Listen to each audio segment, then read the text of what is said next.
আসসালামু আলাইকুম প্রিয় degree pass and certificate course examination পরীক্ষার্থী ভাই এবং বোনেরা, তোমরা সকলে কেমন আছো? আশা করি মহান আল্লাহ তাআলার রহমতে তোমরা সকলে ভালো আছো। আমিও মহান রাব্বুল আলামিনের রহমতে ভালো আছি, আলহামদুলিল্লাহ। সুপ্রিয় ভাই এবং বোনেরা, আমাদের পরীক্ষা খুবই সন্নিকটে। এই মুহূর্তে আমাদের কোর্স প্রায় আমরা কমপ্লিট করে ফেলেছি। যারা কমপ্লিট করতে পারিনি তাদের জন্য বলছি, আমাদের পরীক্ষার আগে ইংরেজিতে, বিশেষ করে যারা থার্ড ইয়ারে পড়ি, ইংরেজি পরীক্ষার জন্য আমাদের ভালো প্রস্তুতির জন্য বলা হয়ে থাকে ফেভিকল প্রস্তুতির জন্য, মানে খুবই জোরালো বা আঠালো প্রস্তুতি করার জন্য, মানে একেবারে খুবই জোরালো প্রস্তুতির জন্য আমাদের কমপক্ষে বিগত বছরের 5টি বছরের প্রশ্ন আমাদের সমাধান করে যাওয়া উচিত। আমি তোমাদের 2টি বছরের প্রশ্ন অলরেডি সলভ করিয়েছি বা কমপ্লিট তোমাদেরকে করিয়েছি। 2016 সালের প্রশ্ন এবং 2017 সালের প্রশ্ন। আজকে আমরা 2018 সালে যে degree pass and certificate course examination হয়েছিল, সেই 2018 সালের প্রশ্নটি ইনশাআল্লাহ তাআলা আমরা সমাধান করব। ক্লাসটি করার পূর্বে সকলকে আমি পরামর্শ দিব, ক্লাসটি না টেনে, ইউটিউব থেকে না ডাউনলোড করে খাতা কলম নিয়ে তুমি বসে পড়ো।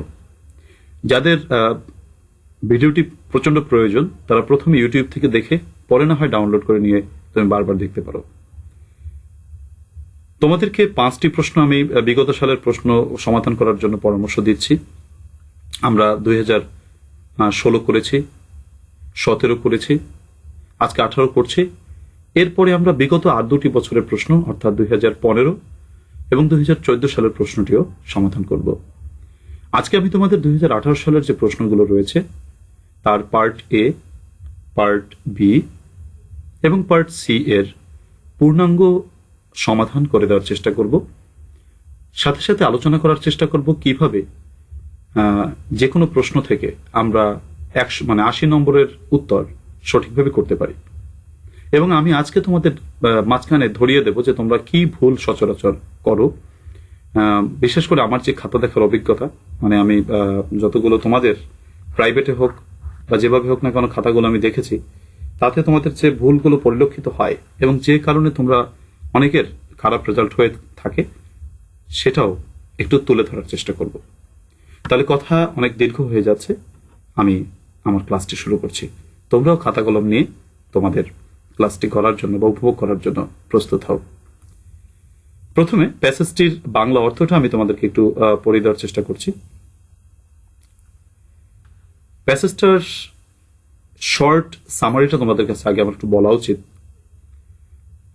এখানে প্যাসেজটিতে আমরা যে জিনিসটা আলোচনা করতে যাচ্ছি, এটা হলো বিখ্যাত দার্শনিক এরিস্টটলের একটি বই ছিল, পোয়েটিক্স। সেই পোয়েটিক্স বই থেকে একটি বিষয় তুলে ধরা হয়েছে। প্যাসেজটি যারা পরীক্ষা দিয়েছিলেন 2018 সালে তাদের জন্য একটু কঠিনের মতো ছিল বলবো, কারণ এই প্যাসেজটির যে বিষয়বস্তু সেটা হচ্ছে আমাদের সচরাচর বিষয়বস্তু নয়, একটু ব্যতিক্রম, সাহিত্য থেকে দেওয়া হয়েছে। সাহিত্যের অনেক ধরন রয়েছে, রূপ রয়েছে। তার ভিতরে নাটক অর্থাৎ ড্রামা বা প্লে, এটা একটা গুরুত্বপূর্ণ ধরন। এরিস্টটলের পোয়েটিক্স নামক বইতে উনি সাহিত্যের যে ধরনগুলো আছে তার সম্পর্কে অনেক ব্যাখ্যা দিয়েছেন। এর ভিতরে ট্র্যাজেডি সম্পর্কে উনি ব্যাখ্যা দিয়েছেন। দেখো, ট্র্যাজেডি, আমাদের আলোচ্য বিষয়টা কিন্তু ট্র্যাজেডি। এই যে ট্র্যাজেডি হচ্ছে বিয়োগান্তক নাটক, যে নাটকে আমরা দেখতে পাই যে নাটকের যিনি কেন্দ্রীয় চরিত্র তিনি একটি উচ্চ অবস্থান থেকে তিনি পতন হয়ে যায়, তার নিম্ন অবস্থানে পতন হয়, তাকেই ট্র্যাজেডি বলে। ধরো একজন রাজা ওই নাটকে থাকবেন, সেই রাজার রাজত্ব হারাবে এবং তিনি প্রজা বা একটি নিম্ন অবস্থানে পরাজিত হবেন, তাহলে তখনই সেটা ট্র্যাজেডি হতে পারে।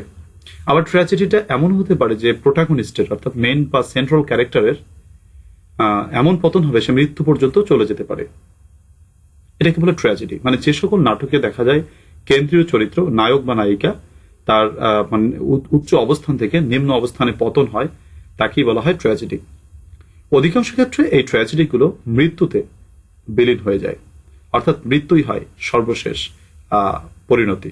এর জন্য আমাদের দেখি বিশ্বে যতগুলো ট্র্যাজেডি আছে, সেই ট্র্যাজেডি আমাদের পৃথিবীতে বেশি বিখ্যাত। অনেক ক্ষেত্রে ট্র্যাজেডির সংজ্ঞাটা আমরা ধরে নেই যে নায়ক নায়িকার যখন বিচ্ছেদ হয় সেটাকে আমরা ট্র্যাজেডি বলি। সেটাও এক ধরনের ট্র্যাজেডি। সেটা হচ্ছে কারো প্রেমের উচ্চ অবস্থান থেকে তাদের নিম্ন অবস্থান অর্থাৎ পতন হয়, তাদের মিলনটা হয় না। তো এই যে ট্র্যাজেডি, আমাদের অনেক ট্র্যাজেডি আমাদের কাছে আছে। যেমন আমরা যদি বলি সিনেমার ক্ষেত্রে কিছু ট্র্যাজেডির নাম বলি, যেমন মনপুরা, সম্প্রতি সময় হিন্দি সিনেমা আছে তেরে নাম, বিরাট একটি ট্র্যাজেডিক মানে কি বলে ট্র্যাজেডি মুভি। তারপরে আমরা যদি বলি সাম্প্রতিক সময় নাটকের কথা, আমাদেরই বন্ধু ও বস মিজানুর রহমান আরিয়ান, তারই একটি নাটক বড় ছেলে অপূর্ব অভিনয় করেছে, সেটা একটা ট্র্যাজেডি বলা যেতে পারে। কারণ এখানে রাশেদের যে শেষ পরিণতিটা হয়, সেই শেষ পরিণতিটা কিন্তু তার বিয়োগান্তক ব্যাপার। সো সামগ্রিক অর্থে ট্র্যাজেডি আমরা সকলে বুঝি। সেই ট্র্যাজেডি দিয়ে অ্যারিস্টটল একটি কথা বলেছেন, একটি পোয়েটিক্স নামক একটি বইতে বেশ খানিকটা কথা বলেছেন, ট্র্যাজেডির বৈশিষ্ট্য তুলে ধরছেন। আমরা সেটাই পড়তে চাচ্ছি। অ্যাকর্ডিং টু এরিস্টটলের মতে tragedy is an imitation. Imitation শব্দের অর্থ হচ্ছে অনুকরণ। আমি অর্থটা লিখি। আচ্ছা, অ্যাকর্ডিং টু এরিস্টটলের মতে tragedy is an imitation. Tragedy হচ্ছে একটি অনুকরণ অফ অ্যান অ্যাকশন, একটি কাজের অনুকরণ। An action is the process. An action মানে একটা অ্যাকশন হচ্ছে একটা প্রক্রিয়া অফ অ্যান ইন্ডিভিজুয়াল মানে ব্যক্তি,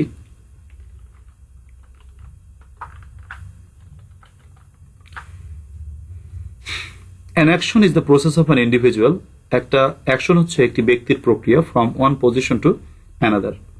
অ্যাকশন কাকে বলে? যে একটা ব্যক্তি যখন একটা পজিশন থেকে আর একটা পজিশনে যায়, সেই যে প্রসেসটা, সেই প্রসেসটা কি বলা হয়? অ্যাকশন। ইন আদার ওয়ার্ডস, অন্য কথায় বলতে গেলে, an action consists of incidents. Consists of মানে গঠিত হওয়া।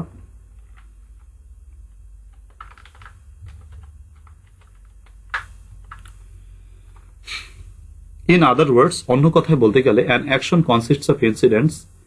অ্যাকশন বলতে বোঝায় কিছু ঘটনার সমন্বয়, অ্যান্ড ইভেন্টস এবং কিছু বিশেষ ঘটনার সমন্বয়, and the arrangement of this incidents এবং এই ঘটনাসমূহের আয়োজন বা সমন্বয়। আমরা ইনসিডেন্টস বলতে পারি ঘটনাসমূহ। সাধারণ ঘটনাকে আমরা ইনসিডেন্ট বলি, আর যদি সেটা দুর্ঘটনা হয় সেটাকে আমরা বলি অ্যাক্সিডেন্ট। সো অ্যাক্সিডেন্ট আর ইনসিডেন্ট পাশাপাশি শব্দ। ঘটনাটি যদি স্বাভাবিক হয় তাহলে বলি ইনসিডেন্ট, আর যদি ঘটনাটি দৈব হয় সেটাকে বলি অ্যাক্সিডেন্ট। তো কি বলা হয়েছে দেখো, ইন আদার ওয়ার্ডস, অন্য কথা বলতে গেলে, an action consists of incidents. Action গঠিত হয় সেই সকল ঘটনা নিয়ে, অ্যান্ড ইভেন্টস এবং বিশেষ ঘটনা নিয়ে, and the arrangements of this incidents এবং ওই ঘটনাসমূহের আয়োজন নিয়ে, অ্যান্ড ইভেন্টস ইজ প্লট। এবং কি বলা যায়, অর্থাৎ লাইনটা বলেছে, আবার ব্যাখ্যা করি। An action consists of incidents, একটা অ্যাকশন হচ্ছে মানে ইনসিডেন্টস নিয়ে গঠিত, and events and the arrangements of this incidents and events মানে and the arrangement of this incidents and events, ওই সকল ঘটনা এবং বিশেষ ঘটনার যে আয়োজন ইজ প্লট, তাকে বলে প্লট। অর্থাৎ এই লাইনটিতে কিন্তু আমরা দুটি জিনিসের সংজ্ঞা পাচ্ছি, সেটা হচ্ছে অ্যাকশন কি নিয়ে গঠিত হয় এবং প্লট কাকে বলে। এই প্লট একটা আবার তোমাদের জন্য নতুন শব্দ। প্লট হচ্ছে, আমরা অনেক সময় বলি যে একটা সিনেমার প্লট পরিবর্তন হলো, একটা গল্পের প্লট পরিবর্তন হলো। প্লট হচ্ছে বিশেষ কিছু ঘটনার arrangement. As stated by Aristotle, state মানে হচ্ছে বিবৃতি প্রদান করা, অর্থাৎ কথা বলা। স্টেটের নাউন আমরা বলতে পারি স্টেটমেন্ট, বিবৃতি। As stated by Aristotle, Aristotle যেমনটি বলেছেন, a plot has a beginning, একটি প্লটের মধ্যে একটি শুরু থাকবে, আ মিডল একটি মধ্যস্থান থাকবে, অ্যান্ড অ্যান এন্ড এবং একটি সমাপ্তি থাকবে। And it's so well constructed, এবং এটি সুন্দরভাবে গঠিত থাকবে, that no incident can be omitted. Omit মানে বাদ দেওয়া, ওমিট মানে আমরা বলতে পারি বাদ দেওয়া, যে কোনো ঘটনাকে ওমিট করা যাবে না, অর্থাৎ বাদ দেওয়া যাবে না, without destroying the unity of the whole, সামগ্রিকভাবে একটা ইউনিটিকে ধ্বংস না করে। অর্থাৎ যদি আমরা কোনো একটা ইনসিডেন্টকে বাদ দিই তাহলে সামগ্রিক ইউনিটটা ধ্বংসপ্রাপ্ত হয়ে যাবে। এ প্লট একটি plot which consists of a series of disconnected incidents. Disconnected মানে হচ্ছে বিচ্ছিন্ন,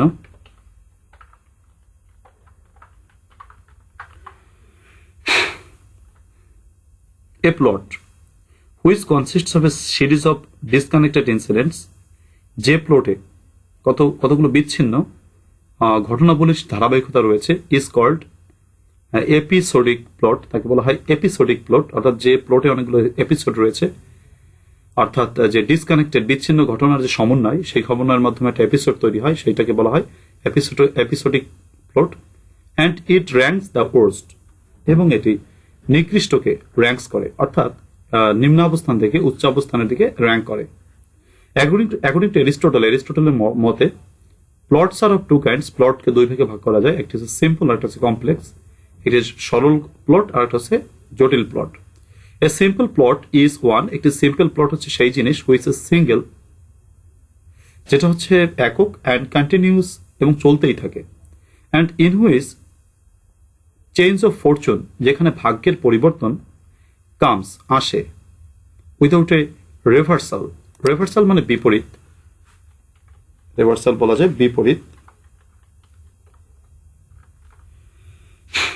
অর এ ডিসকভারি, অথবা কোনো উদ্ভাবন মানে উদ্ভাবকত্ব থেকে বা উদ্ভাবনা থেকে, মানে উদ্ভাবনা ব্যতীত বা ছাড়াই একটি চেঞ্জ অফ ফরচুন ঘটে, অর্থাৎ ভাগ্যের পরিবর্তনটা ঘটে। এখানে বলা হচ্ছে কি, দেখো যে মানে ফরচুনের যে পরিবর্তনটা, ভাগ্যের পরিবর্তনটা, আমি তোমাদেরকে আগেই বলেছি যে ট্র্যাজেডি বা সিম্পল প্লটে যেটা হয় ট্র্যাজেডি, সেটা হচ্ছে একটি ব্যক্তির ভাগ্যের পরিবর্তন হয়, সেটা হচ্ছে মানে সে উচ্চ অবস্থা থেকে নিম্ন অবস্থানে চলে আসে, এবং এটা কোনো বিপরীত হয় না। A complex plot on the other hand, পক্ষান্তরে কমপ্লেক্স প্লটটা হচ্ছে ইজ ওয়ান, এমন একটা বিষয় which the change of fortune, যেখানে ভাগ্যের পরিবর্তন ইজ অ্যাকম্পানিড বাই, ভাগ্যের পরিবর্তনের সাথে সংশ্লিষ্ট থাকে, এ ডিসকভারি, একটি উদ্ভাবনা, অর এ রেভার্সাল, একটি রেভার্সাল অর্থাৎ একটি বিপরীত কথা সংযুক্ত থাকে, অর বোথ, অথবা দুটি জিনিসই সংযুক্ত থাকতে পারে। অনেকের প্যাসেজটি মাথার উপর দিয়ে গিয়েছে, কানের দুই পাশ দিয়ে চলে গেছে, ভিতরে ঢোকে নাই। আমি আর একটু পড়ি তোমাদের যাতে মোটামুটি একটু হৃদয়ঙ্গম হয়। প্যাসেজটি একটু কঠিন ছিল, আরেকটু আলোচনা করে আসো। অ্যাকর্ডিং টু এরিস্টটলের মতে tragedy is an imitation of action, tragedy হচ্ছে একটি কাজের অনুকরণ। An action is the process of an individual, একটি অ্যাকশন হচ্ছে, একটা কাজ হচ্ছে কোন একটা ব্যক্তির প্রক্রিয়া, কাজের প্রক্রিয়া, from one position to another, এক জায়গা থেকে আর এক জায়গায় চলে যাওয়ার যে প্রসেস বা প্রক্রিয়া, তাকে বলা হয় অ্যাকশন। ইন আদার ওয়ার্ডস, অন্য কথায় বলতে গেলে অ্যান অ্যাকশন কনসিস্টস অফ, একটি অ্যাকশন গঠিত হয় ইনসিডেন্টস, ঘটনা নিয়ে, অ্যান্ড ইভেন্টস, এবং কিছু বিশেষ ঘটনা নিয়ে, and the arrangement of this incidents and events, এবং এই ঘটনা এবং বিশেষ ঘটনাসমূহের আয়োজন ইজ প্লট, তাকেই বলে plot. As stated by Aristotle যেমনটি বলেছেন, a plot has a beginning, একটি প্লটে একটি শুরু থাকে, মিডল একটি মধ্যস্থান থাকে, অ্যান্ড অ্যান এন্ড থাকে একটি সমাপ্তি স্থান। And it so well constructed that, এবং এটা এত সুন্দরভাবে গঠিত থাকে, that no incident can be omitted, যেখানে কোনো ঘটনাকেই বাদ দেওয়া যায় না, without destroying the unity of the whole, সামগ্রিক বিষয়ের একতাকে ধ্বংস না করে। A plot which consists of a series of disconnected incidents, যে প্লটে বিচ্ছিন্ন রকমের ঘটনার ধারাবাহিকতা থাকে, ইজ কল্ড এপিসোডিক প্লট, তাকে বলে episodic plot. And it ranks the worst, এবং এই এপিসোডিক প্লট হচ্ছে ওয়ার্স্ট অর্থাৎ নিকৃষ্টকে উচ্চ অবস্থান দান করে, র্যাঙ্ক করে। অ্যাকর্ডিং টু এরিস্টটলের মতে plots are of two kinds, প্লটকে দুই ভাগে ভাগ করা যায়, একটা হচ্ছে সিম্পল প্লট আর একটা হচ্ছে complex plot. A simple plot is one, simple plot হচ্ছে সেই জিনিস হুইচ ইজ সিঙ্গেল, যেটা হচ্ছে একক, অ্যান্ড কন্টিনিউস এবং চলতেই থাকে, and in which change of Fortune comes, ভাগ্যের পরিবর্তন আমাদের কাছে আবির্ভূত হয়, without a reversal or a Discovery, অর্থাৎ সিম্পল প্লট হচ্ছে সেই জিনিস যেখানে আহ, একটা মাত্র প্লট থাকে, মানে সিঙ্গেল প্লট থাকে এবং এটা চলতে থাকে, কোনো ভাগ্যের পরিবর্তনটা হয় বটে কিন্তু কোনো বিপরীত বা উদ্ভাবনা তৈরি হয় না। A complex plot on the other hand, পক্ষান্তরে কমপ্লেক্স প্লটটা হলো ইজ ওয়ান, এমন একটা জিনিস, এমন একটা plot in which the change of fortune, যেখানে ভাগ্যের পরিবর্তন ইজ অ্যাকম্পানিড, কমপ্লেক্স প্লটে ভাগ্যের পরিবর্তনটার সাথে সংশ্লিষ্ট থাকে এ ডিসকভারি, একটি উদ্ভাবনা, অর এ রেভার্সাল অর বোথ, যেখানে থাকে একটি বৈপরীত্য অথবা উভয় জিনিস। অনেক মোটামুটি প্যাসেজটা আশা করি একটু বুঝতে পেরেছি। আমরা এখন প্যাসেজে চলে যাচ্ছি, মানে এক্সারসাইজে চলে যাচ্ছি। অ্যান্সার করার জন্য আমরা প্রথমে লিখবো অ্যান্সার টু দ্য কোশ্চেন নং 1।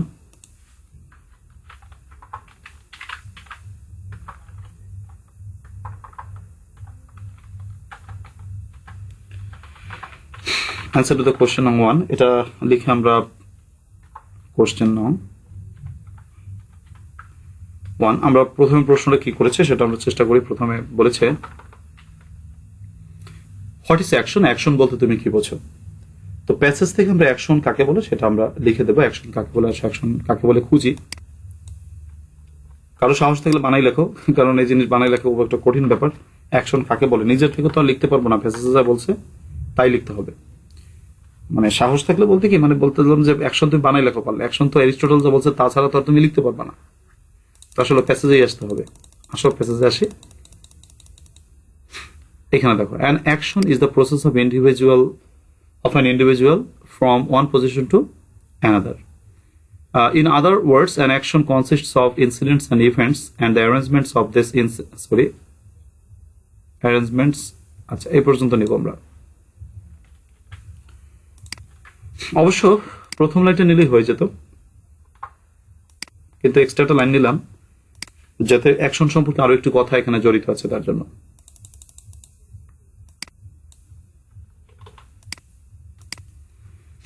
An action is the process of an individual. Action হচ্ছে একটি ব্যক্তির একটি প্রক্রিয়া from one position to another. In other words, an action consists of incidents and events.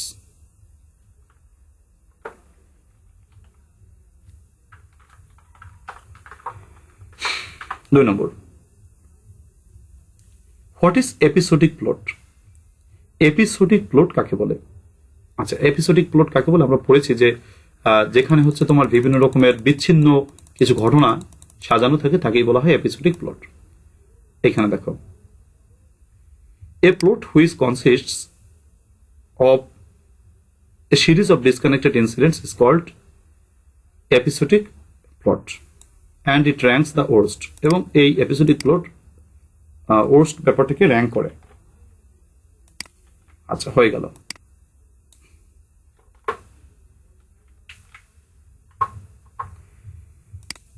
তারপরের প্রশ্নটা হচ্ছে হোয়াট ইজ এপিসোডিক প্লট। এটা বলছি আমরা হোয়াট ইজ প্লট, আসলে প্লট কাকে বলে। এবার আসলে প্লটের সংজ্ঞাটা দিব। প্লটের সংজ্ঞাটা অ্যারিস্টটল কি বলেছেন। আচ্ছা, প্লট কাকে বলে, আসলে প্লটের অ্যান্সার আমরা খুঁজে বের করি। আচ্ছা, অ্যাজ স্টেটেড বাই, আচ্ছা আচ্ছা, এখানে দেখো, এখান থেকে দেখবা the arrangement of this incidents and events is plot. Plot সম্পর্কে আরেকটি কথা বলবো। As stated by Aristotle, a plot has a beginning, a middle and an end, and it's so well constructed that no incident can be omitted without destroying the unit of the whole. আচ্ছা, এইটা হচ্ছে আমাদের প্লটের সংজ্ঞা। তাহলে কি লিখছি আমরা, তিন দেখে দেখো, the arrangements of this incidents, this না বলে বলতে হবে the arrangement of incidents and events is plot. Incident এবং ইভেন্টের যে অ্যারেঞ্জমেন্ট সেটাকে প্লট বলে। As stated by Aristotle, Aristotle যেমনটি করে বলেছেন, a plot has a beginning, a middle and an end, and it's so well constructed that no incident can be omitted without destroying the unity of the whole.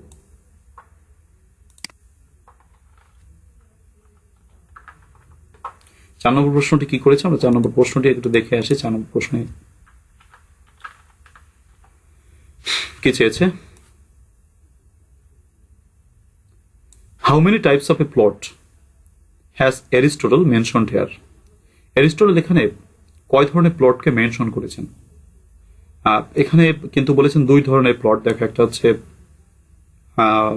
Simple plot আর হচ্ছে complex plot. তার আমরা লিখি যে according to Aristotle,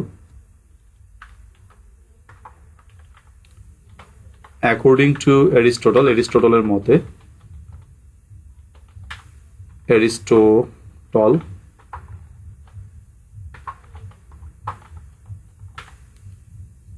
sorry, এটা টি রয়ে গেছে না, Aristotle. আচ্ছা, অ্যাকর্ডিং টু অ্যারিস্টটলের মতে plots has of two major parts, প্লটসের দুটি বড় ধরনের অংশ রয়েছে। এবং সেটা কি কি আমরা বলতে পারি হচ্ছে প্লটের যে কি বলে তোমার, সরি, কমপ্লেক্স আর কি বলো সিম্পল, যেটা আমরা বললাম টু মেজর পার্টস। একটা হচ্ছে কি বলো সিম্পল অ্যান্ড কমপ্লেক্স। হয়ে গেল, তাহলে প্রশ্ন উত্তরগুলো হয়ে গেল। এবার আসো বি নম্বরের উত্তর করবো আমরা। বি নম্বর উত্তর করার ক্ষেত্রে আমরা যথারীতি নিয়মে একটা বক্স নিব।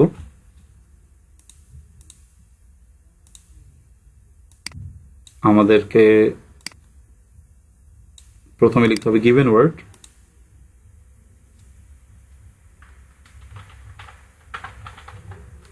তারপর লিখতে হবে হচ্ছে তোমার ওয়ার্ড মিনিং,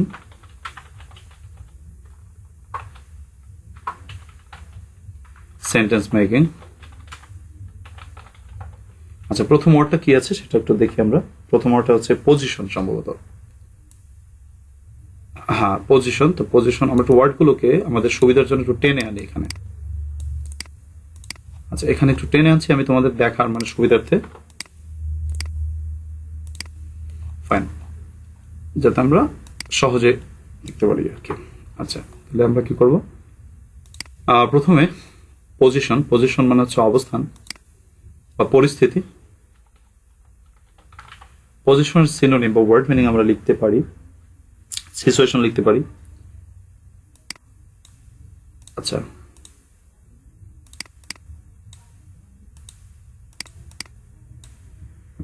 সিচুয়েশন লিখতে পারি।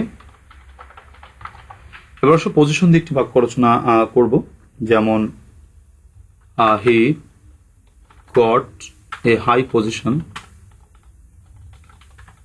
In his office. তার অফিসে সে একটি হাই পজিশন পেয়েছে। পজিশনটিকে আন্ডারলাইন করে দিবা। তারপর আছে ইমিটেশন। ইমিটেশন মানে অনুকরণ। অনুকরণ দিকটা কি করি আমরা, ইমিটেশনের ওয়ার্ড মিনিং লেখা যায় যে কপি করা। তাহলে বলতে পারো দি অ্যাক্ট অফ কপিং। এবার সেই ইমিটেশন দিয়ে আমরা একটা বাক্য রচনা করি, যেমন কি বলা যায় যে এ চাইল্ড, একটি বাচ্চা, অলওয়েজ লাইকস ইমিটেশন। একটি বাচ্চা সবসময় ইমিটেশনকে পছন্দ করে, মানে অনুকরণ পছন্দ করে, সে সবসময় সকলকে অনুকরণ করে। অমিট শব্দের অর্থ বাদ দেওয়া, আগেই বলেছি। অমিটের ওয়ার্ড মিনিংটা আমরা লিখতে পারি বাদ দেওয়া। বাদ দেওয়ার ইংরেজি অনেক কিছু হতে পারে, যেমন ধরো ফোনে যখন একটা কল আসে তুমি সেটাকে অ্যাবর্ট করো, কেউ কেউ রেজেক্ট করো, অপোজ করো। অপোজটা অবশ্য সেখানে প্রিপেয়ার হয় না, রেজেক্টটা বলা যেতে পারে, রেজেক্ট বা অ্যাবর্ট। তো অমিট দিয়ে একটা বাক্য রচনা করা যায়, যেমন যে হি omitted, সে বাদ দিয়েছিল। কি বাদ দিয়েছিল? হি omitted, সে বাদ দিয়েছিল সিভিক্স, সে পৌরনীতিকে বাদ দিয়েছিল ফ্রম হিজ লিস্ট, তার তালিকা থেকে সে পৌরনীতিকে বাদ দিয়েছিল। তারপর হচ্ছে হোল মানে পুরোটা। তো হোল মানে পুরোটা, এটার সিনোনিম অনেকগুলো বলা যেতে পারে, যেমন এন্টায়ার, টোটাল। আমি এন্টায়ার লিখছি। হোল দিয়ে একটা বাক্য রচনা করো, যেমন I managed the whole situation. আমি পুরো পরিস্থিতিটাকে মানিয়ে নিয়েছিলাম। আচ্ছা, সরি, হলে না, হলে আন্ডারলাইন করব।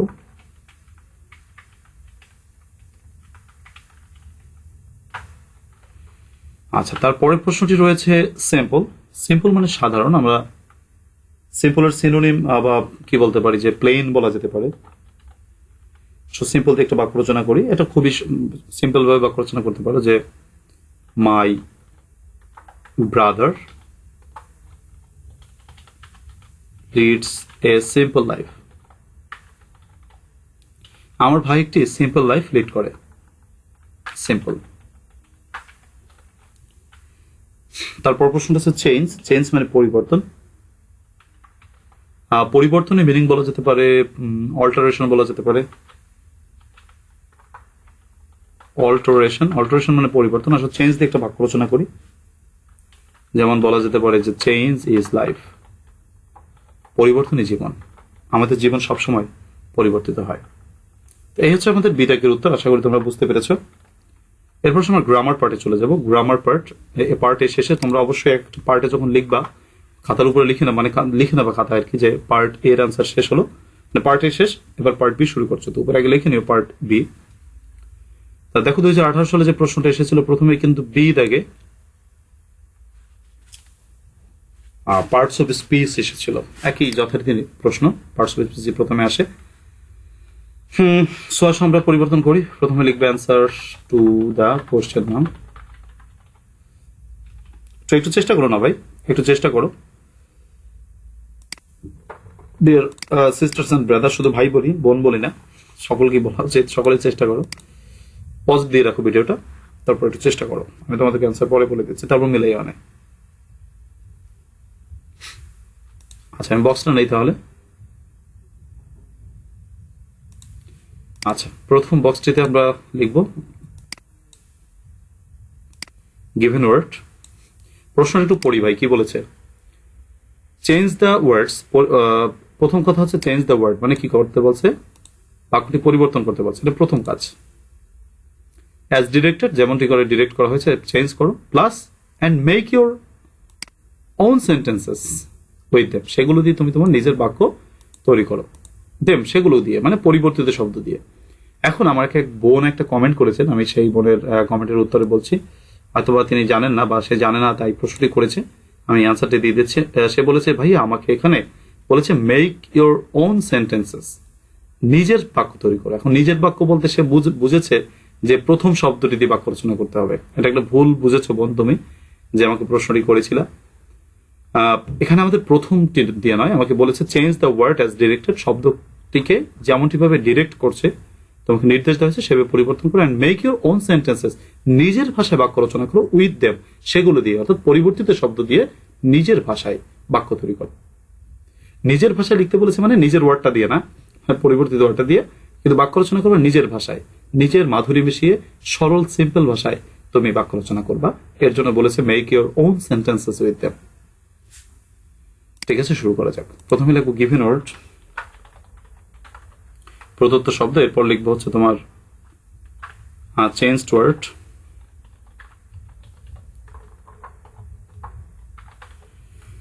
তারপর লিখবো সেন্টেন্স মেকিং। তার প্রথম শব্দটা আছে তোমার কি বলো, বিউটি।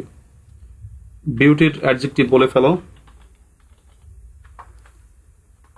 বিউটিফুল। বাক্য রচনা করি।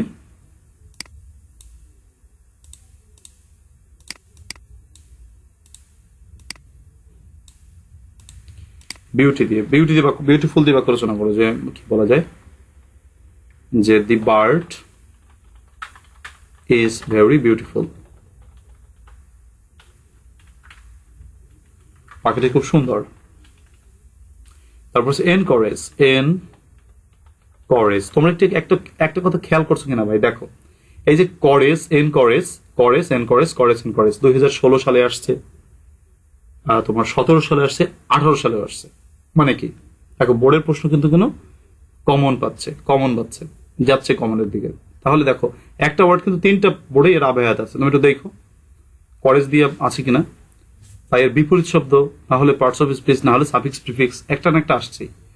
তো করেজ এর আমরা নাউন করি। আসো এনকারেজ এর নাউন হচ্ছে করেজ,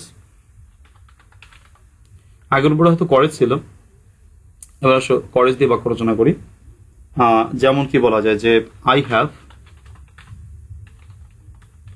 এ মোরাল করেজ, আমার একটি নৈতিক সাহস রয়েছে, টু এক্সপ্রেস দ্য ট্রুথ, সত্যকে প্রকাশ করার আমার একটি নৈতিক সাহস রয়েছে, করেজ। পরের প্রশ্নটি হচ্ছে গ্রেট। গ্রেট থেকে আমাদেরকে লিখতে হবে অ্যাডভার্ব, গ্রেটলি। যেমন আই লাভ মাই মাদার, আমি আমার মাকে ভালোবাসি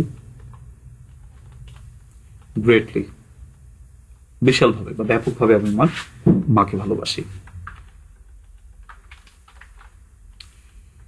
তারপরে প্রশ্নটি রয়েছে পাওয়ার।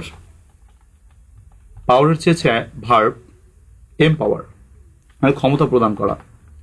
যেমন we should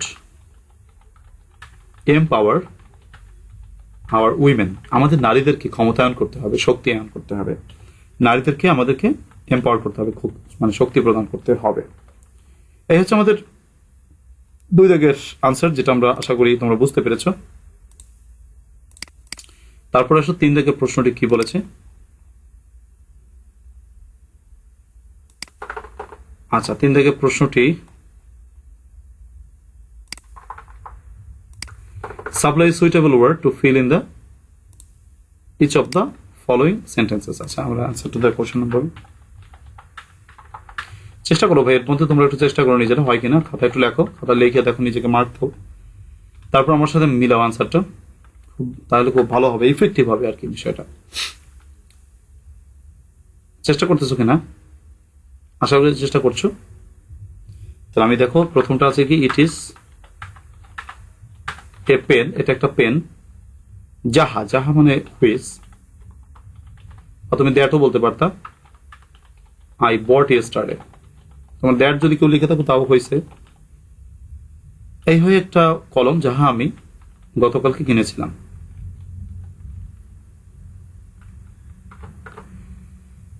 I am fond of, আমি ড্যাশ পছন্দ করি, কি পছন্দ করি, যা কিছু তুমি যা পছন্দ করো তাই লিখবা। যেমন আই ফন্ড অফ কফি, আমি কফি পছন্দ করি, সমস্যা কি, আই এম ফন্ড অফ টি, আমি চা পছন্দ করি। তারপর প্রশ্নটা রয়েছে he does not know, he does not know, তিনি জানেন না। হাউ টু ড্যাশ, কিভাবে ড্যাশ করতে হয়, কি করতে হয়, সে জানে না। হাউ টু সুইম, কিভাবে সাঁতার কাটতে হয়। তারপর 2 নম্বর প্রশ্নটা রয়েছে I would dash use this car, মানে অর্থটা হচ্ছে আমি এই গাড়িটাকে ব্যবহার করতে চাই। এক্ষেত্রে উড লাইক দিয়ে বলা যেতে পারে, I would like to use his car, আমি তার গাড়িটি ব্যবহার করতে চাই, তাহলে উড লাইক দিয়ে করতে পারি। আচ্ছা, এই হচ্ছে আমাদের 3 দাগের প্রশ্নটি ছিল 2018 সালে যে পরীক্ষাটা হয়েছিল, তোমাদের আগের বছর আর কি, তোমাদের বিগত বছরে যে পরীক্ষাটা হয়েছিল সেটা। তারপরে 4 নম্বর প্রশ্নটি দেখো কি আছে, use the correct form of verbs within the bracket. চেষ্টা করো একটু, খাতায় লেখো, খাতায় লিখে বিলাও অ্যান্সারটা আমার সাথে।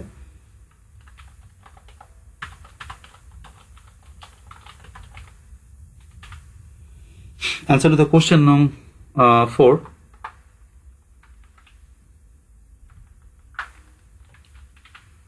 আচ্ছা, সরি,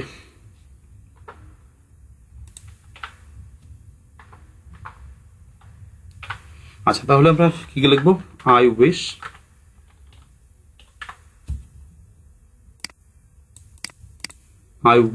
আই ওয়ার, উইশের পর ওয়ার বসে, আমি তোমাদেরকে সূত্র পড়িয়েছিলাম, এটাকে সাবজেক্টিভ বলে।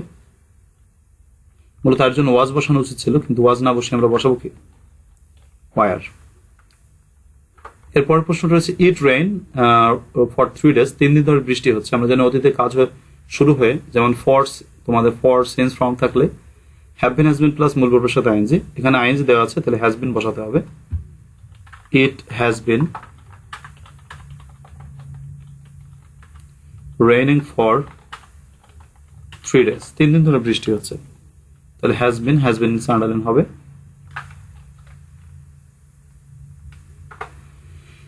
হি ডাই লাস্ট নাইট, সে গত রাতে মারা গিয়েছিল। পাস্ট ইনডিফিনিট টেন্স, ডাই থেকে ডায়েট, তাহলে হি ডায়েট লাস্ট নাইট,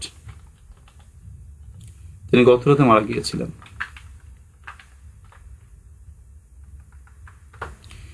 তারপর প্রশ্ন রয়েছে আই স টু বয়েস, আমি দুটি ছেলেকে দেখেছিলাম। আমরা জানি যে একই বাক্যে দুটো ভার্ব থাকলে পরবর্তী ভার্বের সাথে আইনজি যুক্ত হয়। এখানে স একটি ভার্ব, সুইম একটি ভার্ব, তাহলে সুইম ভার্বের সাথে আইনজি যুক্ত হবে। যেমন আই স টু বয়েস, আমি দুটি ছেলেকে দেখেছিলাম সুইমিং ইন দ্য পন্ড, পুকুরে সাঁতার কাটছে।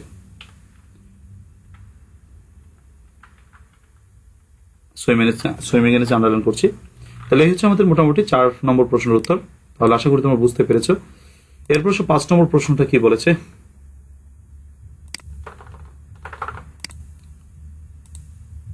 লিখবো কি? দেখো 5 নম্বর প্রশ্ন চেয়েছে write down the antonyms of the following words and make your own sentences. 2018 সালে আমরা দেখতে পাচ্ছি সাফিক্স প্রিফিক্স দেয় নাই, এটা ভালো কাজ করে নাই, কারণ আমরা অ্যান্টোনিমের পরিবর্তে সাফিক্স প্রিফিক্স লিখি।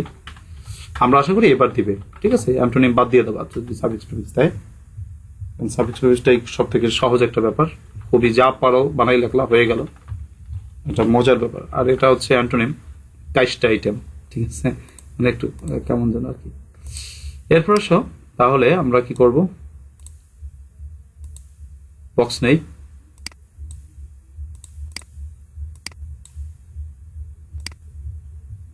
প্রথমটা লিখবো হচ্ছে গিভেন ওয়ার্ড,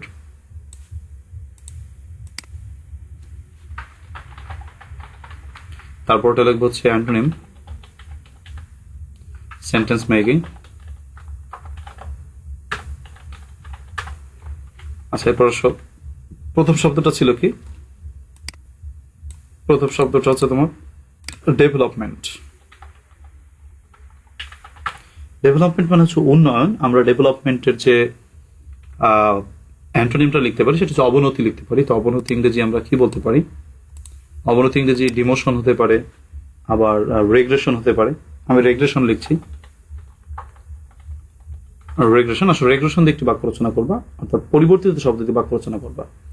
যেমন কি বলা যায় যে হি ফেসড ইকোনমিক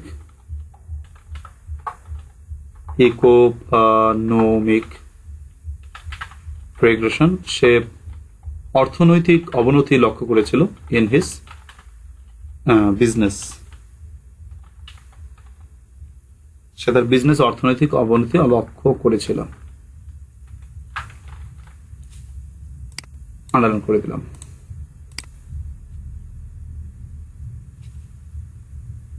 তারপর হচ্ছে তোমার করেজ। করেজের কি করতে হবে? অ্যান্টোনিম করতে হবে। আচ্ছা, করেজের অ্যান্টোনিম ডিসকরেজ বলা যেতে পারে না? ডিসকরেজ বলা যেতে পারে, মানে নিরুৎসাহিত করা, সেটাই বলি। ফিয়ারও বলা যেতে পারে, ভয় পাওয়া। আসো ডিসকরেজ দিয়ে একটি বাক্য রচনা করি। যেমন বলা যায় যে আমাদের ধূমপান করায় মানুষকে নিরুৎসাহিত করা উচিত। যেমন we should discourage people, we should discourage smoking, আমাদের ধূমপানকে নিরুৎসাহিত করা উচিত।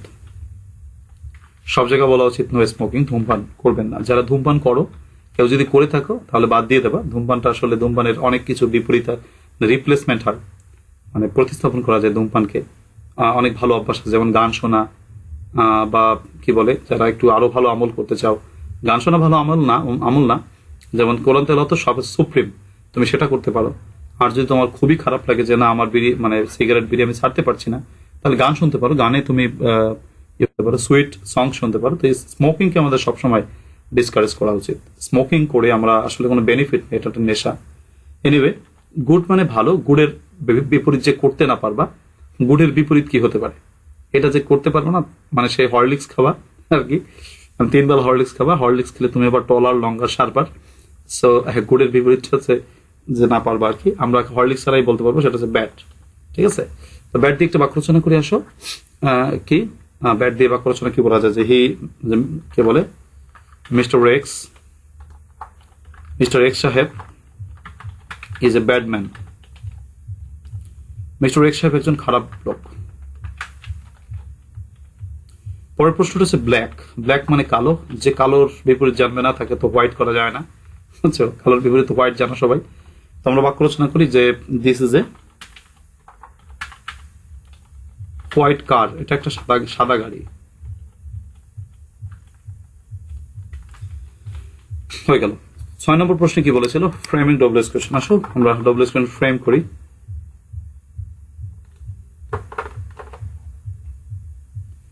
আচ্ছা, ফ্রেমিং ডবল কোয়েশ্চেন ফ্রেম করতে হবে। কিভাবে করবো আমরা? প্রথমে লিখবো অ্যান্সার টু কোয়েশ্চেন নং 6।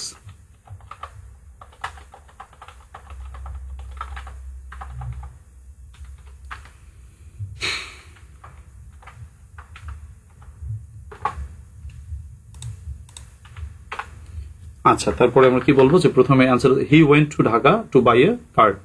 সে ঢাকা গিয়েছিল একটি গাড়ি কেনার উদ্দেশ্যে। প্রশ্ন হচ্ছে কেন সে ঢাকা গিয়েছিল? টু বাই এ কার মানে গাড়ি কেনার উদ্দেশ্যে। আমরা এটুকু বাদ দিয়ে দেবো। তাহলে ওটুকু যদি বাদ দেই, প্রথমে প্রশ্ন আসবে কেন। কেন ইংরেজি হোয়াই। তারপরে অক্সিলারি ভার্ব ডিড, যেহেতু ওয়েন্ট আছে, পাস্ট টেন্স আছে, তাহলে আমরা ডিড বসাবো। সাবজেক্ট হচ্ছে হি, বাকি অংশ গো টু ঢাকা। ঠিক আছে ভাই, তোমাদেরকে পাস করার জন্য একটা কথা বলি, যারা পাস করতে নিয়ে খুব বেশি ভীত সন্ত্রস্ত যে পাস করবো কিনা, 40 পেতে হবে ভাই। মাত্র এন কোর্স থেকে পাও 15, তোমাকে স্যার কলেজ থেকে এন কোর্সে 15 তো দিবে নাকি, কোভিড সিচুয়েশন বেশিও দিতে পারে। তো এন কোর্সে 15 পাইলা, ধরো তুমি পরীক্ষা দাও নাই, তারপরও স্যারেরা তোমার প্রতি নির্দয় হবে না, ধরো তোমাকে 15 দিয়ে দেবে। 15 দিলে আর বাকি পেতে হবে 25। কত পার্ট থেকে কি পেতে হবে সেটা কোনো বিষয় না, তুমি যেখান থেকে পারো 25 পাও। ধরো পার্ট এ থেকে তুমি আনসার করলা, তোমার 3 পাইলা, ধরো পার্ট এ তে প্যাসেজ আমরা 3 পাইলাম, গ্রামারে যদি আমি ধরো আর 7 পাইলাম, সে তাহলে 10 হয়ে গেল। বাকি 15 নম্বর পেতে হবে তোমার রাইটিং থেকে, হয়ে গেল তোমার 25। 25 আর ওই পাশে 15। আমি একেবারে নিম্নটা ধরছি। আশা করি তুমি এর থেকে ভালো প্রস্তুতি নিলে এর থেকে ভালো মার্কস পাবা। আশা করি এই কথাটা তোমাকে কনফিডেন্স দেবে। অতএব টেনশনে কিছু নাই ভাই, একটু পড়াশোনা করতে হবে। পরের প্রশ্নটি করছে কি যে শেক্সপিয়ার ওয়াজ এ প্লেরিট। শেক্সপিয়ার ছিলেন একজন নাট্যকার। প্রশ্ন হচ্ছে শেক্সপিয়ার কি ছিলেন? শেক্সপিয়ারের পেশা নির্দেশ করা হয়েছে। এখানে পেশা বোঝাতে আমরা হোয়াট দিয়ে করতে পারি। এ প্লেরিট, এটা বাদ যাবে। প্রথমে লিখবা যে হোয়াট, অক্সিলারি ভার্বটা লেখো ওয়াজ। শেক্সপিয়ার, শেক্সপিয়ার কি ছিলেন? 3 নম্বর প্রশ্নটা রয়েছে হি লিভস ইন লন্ডন। সে লন্ডনে বাস করে। প্রশ্ন করো সে কোথায় বাস করে? উত্তরটা আসবে লন্ডনে। তাহলে কোথায় ইংরেজি হচ্ছে হোয়ার। অক্সিলারি ভার্ব হলো ডাস, সাবজেক্ট হলো হি। হোয়ার ডাস হি লিভ, সে কোথায় বাস করে। তারপরের প্রশ্ন রয়েছে he went to India study. সে গতকাল ইন্ডিয়া গিয়েছিল। এখন 2 ধরনের প্রশ্ন করতে পারি। আমরা যদি ইন্ডিয়ার প্রতি কোশ্চেনটা থ্রো করি তাহলে আমাদের হোয়ার দিয়ে করতে হবে, আর যদি প্রশ্নটা আমরা ইয়ে স্টাডির দিকে থ্রো করি তাহলে আমাদের হোয়েন দিয়ে করতে হবে। আমি ইয়ে স্টাডির উপর থ্রো করলাম, তাহলে ইয়ে স্টাডির উপর কোশ্চেন থ্রো করলে আমাদের প্রথমে ডব্লিউএস আসবে কখন। কখন ইংরেজিটা হচ্ছে হোয়েন। অক্সিলারি ভার্ব হিসেবে ডিড, যেহেতু ওয়েন্ট আছে। দেখো ওয়েন্ট দিয়ে কিন্তু 2টা বাক্য দিয়েছে আমাদের। হ্যাঁ, ওয়েন্টের জন্য ডিড বসালাম, ওয়েন ডিড, সাবজেক্ট হচ্ছে হি, বাকি অংশ হচ্ছে গো টু ইন্ডিয়া। শেষ। এই হচ্ছে আমার মোটামুটি 6 নম্বর প্রশ্ন উত্তর আমরা করে ফেললাম। আশা করি তোমরা ডব্লিউএস কোশ্চেন খুব ভালো পারো। আমার যারা পারো না এখন আমার ক্লাসটা দেখবা, আশা করি ডব্লিউএস কোশ্চেন কোনো সমস্যা থাকবে না। এরপরে 7 নম্বর প্রশ্নটি রয়েছে রিঅ্যারেঞ্জমেন্ট। আসলে রিঅ্যারেঞ্জমেন্ট করি আমরা। প্রথমে লেখো অ্যান্সার টু দ্য কোশ্চেন নাম।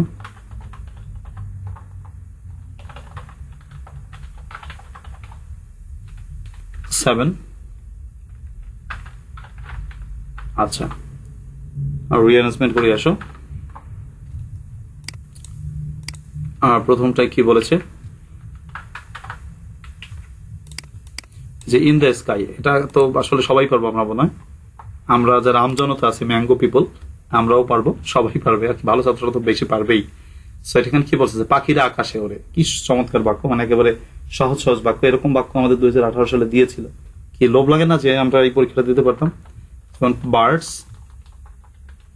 ফ্লাই, কি সহজ একটা প্রশ্ন এসেছিল। In the sky, birds fly in the sky, পাখিরা আকাশে ওড়ে। পরের প্রশ্নটা আছে গরু ঘাস খেয়ে বাঁচে। আহারে কি মানে প্রশ্ন, খুব চমৎকার প্রশ্ন দিয়েছে। আমরা আসলে এই সকল প্রশ্ন পাইলে পরীক্ষা খুব ভালো পাস করতে পারতাম। পারি আর কি, পারতাম মানে কি, আমাদের প্রশ্নের থেকে ভালো হবে ইনশাল্লাহ, ভয় নাই। তো দি কাউ লিভস, তাই না, গরু ঘাস খেয়ে বাঁচে। তাহলে আমরা প্রথমে কি লিখবো? দি কাউ লিভস, সাবজেক্ট আছে দি কাউ, ভার্ব আছে লিভস অন গ্রাস, গরু ঘাস খেয়ে বাঁচে। পরের প্রশ্নটা আছে আজকে আমি ভালো নেই। কি সুন্দর প্রশ্ন, যে টুডেটা প্রথমেও দিতে পারো শেষেও দিতে পারো, যেখানে দাও। আমি প্রথমে দিলাম টুডে, কমা দিও, আই অ্যাম নট ওয়েল, যে সাবজেক্টটাকে যা লেখো কমা দিতে হয়।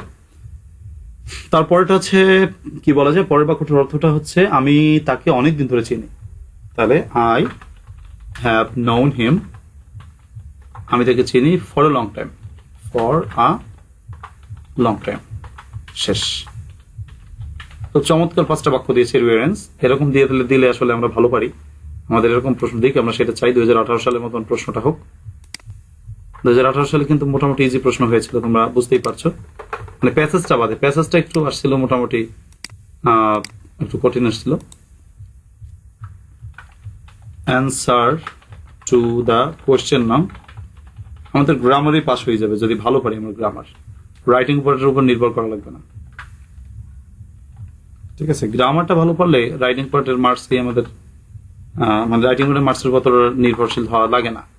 আচ্ছা, তো কি বলছে দেখো, দি most important thing of tragedy, আবার সেই পাংচুয়েশন প্যাসেজের মতন ট্র্যাজেডি দিয়ে দিচ্ছে।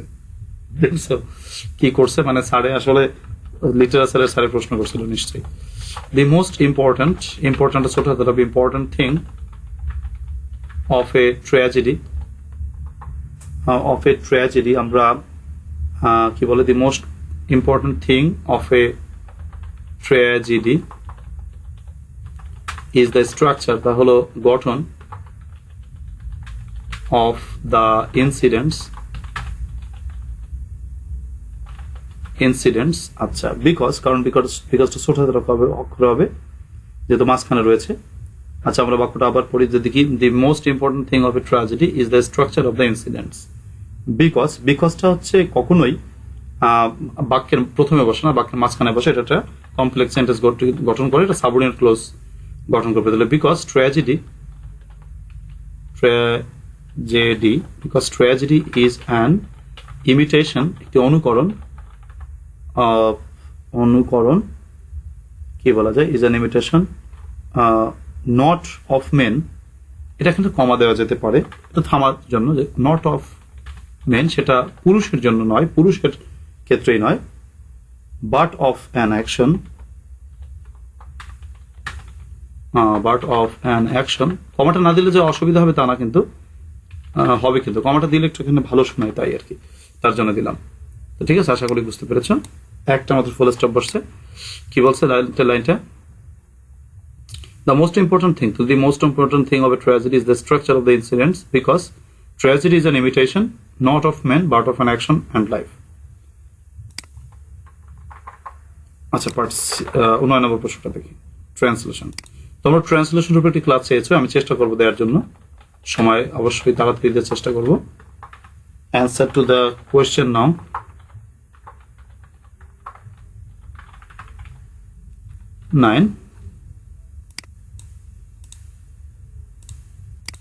আচ্ছা, আসো কি বলছে, শিক্ষা অর্জন করা প্রত্যেক মানুষের জন্য ভীষণ জরুরি। তাহলে শিক্ষা অর্জন করা বলা যায় কি, যে গেইনিং নলেজ বা জ্ঞান অর্জন করা, তো এডুকেশন বলতে পারি আমরা, যে গেটিং দিয়ে বলে ভালো শোনাবে, গেটিং এডুকেশন। শিক্ষা অর্জন করা ভীষণ প্রয়োজন, ভীষণ জরুরি মানে হচ্ছে তোমার ইম্পর্টেন্ট বলতে পারো, ইজ ভেরি ইম্পর্টেন্ট, গুরুত্বপূর্ণ, ফর এভরিবডি, প্রত্যেকের জন্য। শিক্ষা ছাড়া মানুষ উন্নতি করতে পারে না। তাহলে শিক্ষা ছাড়া, উইদাউট এডুকেশন, শিক্ষা ছাড়া মানুষ উন্নতি করতে পারে না। Man can not prosper. শিক্ষিত ব্যক্তি সকলের কাছে প্রিয়। তাহলে an educated man is favorite to all, সকলের কাছে প্রিয়। তাই আমাদের সকলের শিক্ষিত হওয়া উচিত। সো তাই we all should be educated। আশা করি বুঝতে পেরেছো। 9 নম্বর আমাদের ট্রান্সলেশন। তাহলে ভাই এবং বোনেরা, এই হচ্ছে আমাদের মোটামুটি আনসার। এবার আসলে পার্ট সি তে আমাদের কি দিয়েছে, আমাদের কি কমন পাচ্ছে কিনা, আমরা লিখতে পারবো কিনা। আমাদের 2018 সালে যে প্রশ্নটি দিয়েছিল, প্রথম প্যারাগ্রাফ দিয়েছে প্রাইস হাইক, মানে দ্রব্যমূল্যের ঊর্ধ্বগতি। তোমাদের যে কজ এন্ড ইফেক্ট প্যারাগ্রাফটা শিখাইছি, প্রাইস হাইক সেটা দিয়ে লিখতে পারো। এয়ার পলিউশন, সেটাও কজ এন্ড ইফেক্ট দিয়ে লিখতে পারো। তোমার দুইটার যে কোনো একটা, তাহলে প্যারাগ্রাফ লেখাই যেতে পারে এখানে, যেহেতু কমন পাচ্ছে। Reporters write a report for the news paper on the abuse of mobile phone. Mobile ফোনের অপকারিতা সম্পর্কে লেখো। আশা করি এটা লিখে দেওয়া লাগবে না। তোমাদেরকে বলেছি পার্ট সির অ্যান্সার করে দেবো, ভিডিও অনেক বড় হয়ে যাচ্ছে, 50 মিনিট অলরেডি হয়ে গেছে। এর জন্য বোধহয় যেগুলো কমন আছে সেগুলো লিখবো না। আচ্ছা, তারপরে কি আছে দেখো, পরের প্রশ্ন। তাহলে কি বলো, আমরা প্যারাগ্রাফ কিন্তু লিখতেছি নাকি? প্যারাগ্রাফটা যদি পারো লিখবা, আশা করি তোমরা পারবা, লিখবা প্যারাগ্রাফের ঠিক দিতে পারো। তারপর হচ্ছে রিপোর্টটা হচ্ছে abuse of mobile phone. Report যদি না পারো আপাতত ছেড়ে দিলাম, মানে পারলে ভালো হয়। অ্যাবিউজ অফ মোবাইল ফোন আমি তোমাদেরকে, আচ্ছা, মোবাইল ফোনের অপকারিতা সম্পর্কে এটা লিখতে পারলে ভালো। তারপর আছে write a letter to your younger brother of the importance of reading news paper. এটা আমাদের কমন পাচ্ছে, তোমাদের এটা আমি আলাদা শিখিয়েছি, সাজেশন আছে এটা। তারপর আছে write an application to your principal for a canteen. এটা পারবো তো সবাই, ক্যান্টিন সম্পর্কে আবেদন নেওয়া, 2018 সালের প্রশ্নে আসছিল। 3টা লিখলাম, আর 2টা লিখতে হবে। আচ্ছা, তাহলে এসেটা বাদ দিলাম, এমপ্লিফিকেশন বাদ দিলাম। ডায়ালগটা লিখলে আমাদের 4টা হয়, তাই তো? Write a dialogue between two friends about child labour. শিশু শ্রম সম্পর্কে একটি কি লেখো। তাহলে এটা কিন্তু আমি তোমাদেরকে শিখিয়েছি যে খারাপ জিনিস সম্পর্কে লেখা, মানে সামাজিক সমস্যা নিয়ে লেখা। এটা কিন্তু তোমরা লিখতে পারো এটা দেখে। দেন আছে কি বলো, write a poster creating awareness about the dangers of impure water, অর্থাৎ অবিশুদ্ধ পানি পান করা। তোমরা 17 থেকে অনেকে প্রশ্ন করো ভাই আমাদের কি কি আসবে। 17 থেকে কিন্তু আমাদের এখানে দেখতে পাচ্ছ তোমরা 17 থেকে 2টা প্রশ্ন আসে, ঠিক আছে? 2টা প্রশ্নের ভিতরে তোমাকে 2টারই অ্যান্সার করতে হবে, প্রতিটা প্রশ্নে 5 করে। এখানে দেখো, এই যে 2টা প্যারাগ্রাফ আসছে, এখানে বলছে write a paragraph on any one of the following. নিচের যে কোনো উপর একটি প্যারাগ্রাফ লেখো, মানে যে কোনো একটা লিখতে বলছে। এসেতেও তাই বলছে, write an essay on any of the following, 2টার একটা লেখো। আচ্ছা, এখানে এমপ্লিফিকেশন বলছে 2টার একটা লেখো, কিন্তু 17 নম্বরে 2টা দিয়ে কিন্তু বলে নাই যে কোনো একটা লেখো। এখানে বলছে 1, 2, মানে 2টাই লিখতে বলছে। তার সাথে তোমাকে 2টাই লিখতে হবে। যে প্রথম পোস্টার দিচ্ছে, আচ্ছা আমরা এটাও লিখতে পারি, কারণ এটা আমাদের কমন আছে। তাহলে এই হচ্ছে আমাদের মোটামুটি 5টা প্রশ্নের অ্যান্সার। আমরা এখান থেকে 2018 সালে পরীক্ষা দিলে আমরা করতাম যেটা, সেটা হচ্ছে প্যারাগ্রাফ লিখতে পারতাম, রিপোর্টটা পারতাম, কিন্তু রিপোর্ট বাদ দিলাম। তারপর লেটার লিখতে পারতাম, অ্যাপ্লিকেশন লিখতে পারতাম, ডায়ালগ লিখতে পারতাম, পোস্টার এবং অ্যাডভার্টাইজমেন্ট লিখতে পারতাম। আচ্ছা, অ্যাডভার্টাইজমেন্ট অবশ্য বলছে write an advertisement for the sale of a new shampoo. বাজারে নতুন শ্যাম্পু আনছো, এখন নতুন শ্যাম্পু ওর উপর একটা বিজ্ঞাপন দিবা। তোমরা আশা করি অ্যাডভার্টাইজমেন্ট ক্লাসটি করেছো, তোমরা ওখান থেকে বানাই লিখতে পারবা। এই হচ্ছে আমাদের মোটামুটি রাইটিং পার্টের তোমাদের ডিরেকশন। এর সাথে সাথে 2018 সালের যে প্রশ্নটি আমরা সমাধান করলাম পার্ট সিতে, আমি আরো বিস্তারিত বলতে পারতাম, কিন্তু ভিডিও অনেক বড় হয়ে যাবে। এর জন্য আমি 53 মিনিট 54 মিনিট হয়েছে, আমরা এখানেই শেষ করব। তো আমরা আশা করি 2018 সালের প্রশ্নটি বুঝতে পেরেছি। তো এই হচ্ছে আমাদের মোটামুটি পুরো আলোচনা 2018 সালের প্রশ্নের। তোমাদের আরো 2টি প্রশ্ন, কমপক্ষে 5টি বোর্ড প্রশ্ন, মানে বিগত সালের প্রশ্ন পড়ে যাওয়া উচিত। তাহলে তোমাদের হলো কত, 16 হলো, 17 হলো, 18 হলো, 14-15টা পড়ে যাওয়া উচিত। আমি 14-15 ইনশাল্লাহ পড়ে দিব। এরপরে আমার নিজস্ব তৈরি 5টি মডেল কোশ্চেন, সেটা তোমরা পড়েছো, বা নমুনা প্রশ্ন যেটা আমি তোমাদেরকে সাজেশন দিয়েছি। তোমাদের পদ্মা, মেঘনা, যমুনা করেছো, মানে করতো এবং সুরমা, আর 2টা প্রশ্ন আছে, সেটা সামনে ইনশাল্লাহ তোমরা পাবা। সকলে ভালো থাকো, সুস্থ থাকো, পড়াশোনা করো। আমি যে তোমাদের রুটিন দিয়েছি সেই রুটিনটাকে ফলো করার চেষ্টা করো। আশা করি সফলতা আসবে। আল্লাহ হাফেজ।